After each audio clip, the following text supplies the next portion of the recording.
Karen ripped my fence post from the ground screaming, "This is my neighborhood," while my daughter watched, terrified, through the window. By sunset, sirens flashed on my lawn. Neighbors filmed everything, and Deborah Vance's perfect HOA throne cracked wide open forever. I'm Mike Torres, ex-Army medic, father to Lily, 7, autistic, and husband to Rosa. We'd saved 3 years for this house. Maple Ridge Estates looked idyllic. Manicured lawns, matching mailboxes, and Deborah Vance ruling every inch like her personal kingdom. Deborah had run the HOA for 11 years, unopposed, feared by everyone who dared question her endless list of petty rules. Neighbors whispered about fines for wrong-colored curtains, unapproved garden gnomes, even a birdbath deemed aesthetically incompatible with the neighborhood. I ignored the rumors, believing rules existed for order, never imagining I'd become Deborah's next obsessive, humiliating target. Lily started wandering at night, drawn to headlights on our street. Doctors warned us she needed secure outdoor boundaries immediately. I built a 4-foot black aluminum fence around our backyard, safety-rated, sturdy, matching 2 other approved fences already standing. Deborah appeared within hours, clipboard in hand, informing me my fence violated Provision 14C. Effective immediately, no exceptions allowed. I explained Lily's diagnosis, showed her the pediatrician's letter. Deborah barely glanced at it, calling safety concerns not her department. "Rules are rules," she snapped, pinning a violation notice to my door like a scarlet letter for the whole street. I appealed to the HOA board, requesting a variance for medical necessity. Deborah controlled the agenda and buried my request. She sent a second notice, doubling the fine, claiming my delay in compliance showed blatant disrespect toward community standards. Neighbors started avoiding eye contact, afraid Deborah's wrath might turn toward their own imperfect lawns or unapproved mailbox flags. I called the HOA management company directly. They admitted Deborah often bypassed proper procedure but rarely got formally challenged. Rosa suggested removing the fence temporarily, but Lily's wandering episode last week still haunted us both deeply. Deborah posted photos of my fence in the community Facebook group, captioned, "Some people think rules don't apply to them." Strangers online called us selfish, entitled, ungrateful. Nobody knew about Lily because Deborah never mentioned the medical letter. I messaged Deborah privately, asking her to remove the misleading post. She replied simply, "Compliance first, then discussion." A neighbor, Frank, quietly told me Deborah once forced an elderly widow to repaint her door 3 times. I began keeping records, every notice, every email, every conversation, sensing this wouldn't end with simple paperwork. Deborah escalated again, threatening a lien on my property if the fence remained standing past 30 days. I discovered, buried in old HOA minutes, that Lily's exact fence style was approved for another family years earlier. When I brought this to Deborah's attention, she claimed those minutes were outdated and no longer legally binding. Frank pulled me aside, whispering that Deborah's own backyard fence secretly exceeded the same height she was fining me for. I couldn't verify it yet, but something about her panic when I mentioned consistency told me Frank was right. That night, someone slashed 2 of my fence panels. No proof, but the timing felt impossible to ignore. I filed a police report. The officer noted similar vandalism complaints against other Deborah critics over recent years. For 2 weeks, things quieted. Deborah avoided me at the mailbox, and the fines mysteriously stopped arriving. Lily started sleeping better, comforted by the fence's presence. Rosa and I allowed ourselves a small, cautious relief. I assumed Deborah had backed off, perhaps sensing the medical argument finally carried real weight with someone above her. I was wrong. She'd simply been building something far bigger, quieter, and considerably more damaging behind the scenes. Deborah scheduled an emergency HOA meeting, listing my fence as the sole agenda item, inviting the entire neighborhood. She'd printed flyers calling me a dangerous precedent, threatening everyone's property values with my unauthorized modification. I arrived with Lily's medical documents, only to find Deborah had changed the meeting time without telling me. By the time I got there, the board had already voted, unanimously, to enforce fence removal within 72 hours.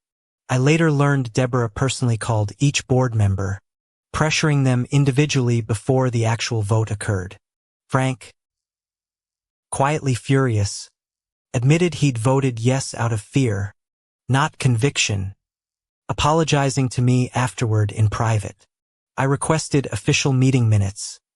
Deborah stalled for a week, then sent a version missing entire paragraphs. A retired lawyer neighbor, Priya, reviewed the altered minutes and confirmed they'd clearly been doctored after the fact. Priya offered to help pro bono, disturbed by patterns she'd noticed in Deborah's decade-long grip on the HOA.